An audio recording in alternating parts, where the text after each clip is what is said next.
So I really wanted this video to start with like the George Bush flying in on the jet with the mission accomplished banner, and then I like edit on Putin's face to his body, but that would take a really long time and it would also not be very funny. Okay, so Russian fighter jets continue Syria raids as troops withdraw. Report by TV station owned by Assad ally Hezbollah comes as first planes return to Russia from Syrian airbase. So the Russians have been bombing Syria. It's probably the biggest story in the war of the last 6 months or so, and now they're going home. The question, of course, is number one, are they going home victoriously, or are they going home because they don't care anymore? Why are they going home? And number two, are they going home? And we're going to see, like we say here, they continue their raids as they withdraw. So what the fuck does that mean? All right, so Syrian government forces on Tuesday advanced towards the historic city of Palmyra under heavy Russian air cover. Palmyra is that great ancient city everyone was so worried about.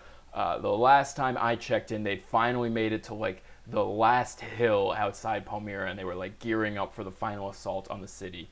And it seems like in that act, they're gonna have some serious Russian air cover. Now, is it a thing of, well, we started helping you get Palmyra, so we're gonna finish it and then we're out? Or is it, this is their plan now? Russia's defense ministry said a first group of planes had taken off for home from the Khmeimim air base near Latakia.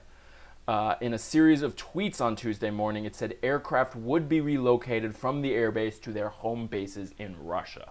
Now, it's unclear exactly how large the Russian fleet in Syria is, and it seems like they've taken back one group of planes, which is probably not that many. So obviously this is going to be a slow rollback. No one's saying, actually mission accomplished and we're going home, even though they're playing it that way. One of the big questions here is, who has Russia actually been bombing? Now, ostensibly, they're bombing ISIS, right? That's what they've been saying since the beginning. We're going in to get ISIS. ISIS is bad. We're going to be good. We're going to get them. The thing is, if you look at where their raids have actually been, so if you look, green is the Kurds, yellow is the rebels, and then red is the regime, Assad's regime. They're actually striking pretty much, and blue is ISIS. They're really striking over here where the conflict between the Russians, the Syrians, and the rebels is going on. Not here on ISIS territory, although they are hitting a little bit on ISIS territory. So that helps us define their mission a little bit. And understanding their mission is going to be important, figuring out whether they're still doing it, right?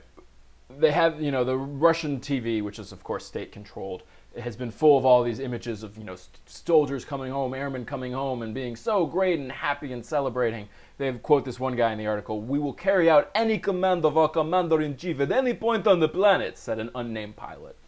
And this is, I think, one of the deeper strategic goals in terms of the great geopolitical chess game of why Russia went into Syria, because Bashar al-Assad is a strong Russian ally. And what they did by going in was send a message to the world: if you are our friend and you need help, we will help you, even if, no one else wants us to come in. In that sense, this mission was an extreme success. Moscow's sudden decision, taken after a meeting between Vladimir Putin and his foreign and defense ministers, highlighted its leverage over the peace negotiations amid the absence of options for Western powers. But there's currently negotiations going on in Geneva between the opposition and the rebels, with all those other guys kind of like peering in and being like, yes, what are you going to do? And sort of pulling strings, whatever. What's being emphasized by this pullout is that Vladimir Putin is driving the agenda. Now, the deputy defense minister, Nikolai Pankov, suggested the bombing campaign was far from over. At a ceremony to mark the withdrawal at the air base, he said the Russian planes remaining in Syria would continue to carry out missions.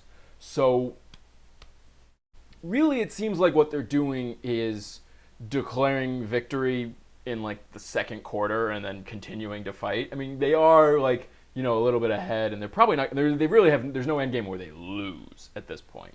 Still, opposition negotiators, the UN Special Envoy for Syria, and Western officials all welcomed Russia's announcement, hoping it would spur progress in the deadlocked peace talks and relieve some of the pressure on the rebels, who have endured thousands of Russian airstrikes since the campaign began last autumn. It's a little unclear why they think that. Now, obviously, the biggest thing keeping them from talking was the fighting. They aren't going to talk with people who are literally currently bombing them. But it seems like the threat of Russian involvement is one of the main things that sort of brought them to the table and opened their minds to the possibility of, a settlement that maybe involves keeping Assad, maybe is a little less than what they wanted.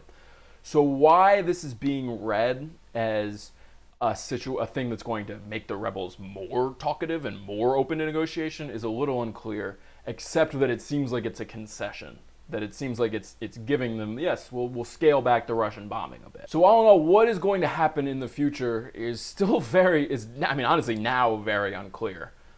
Presumably they're going to keep bombing until they get to their objective, but they are the ones, the Russians, they are driving this situation, and honestly, we're all, I feel like, kind of waiting to see what they do next. Presumably it's going to be some kind of, they want something to come out of these peace negotiations in Geneva. They want something that keeps Assad in place and ends the rebellion and allows everyone to focus on fighting ISIS together. So with them in leading, it seems like maybe that's where things are going, but this whole thing has been super unpredictable, and honestly, who the fuck knows what's going to happen next.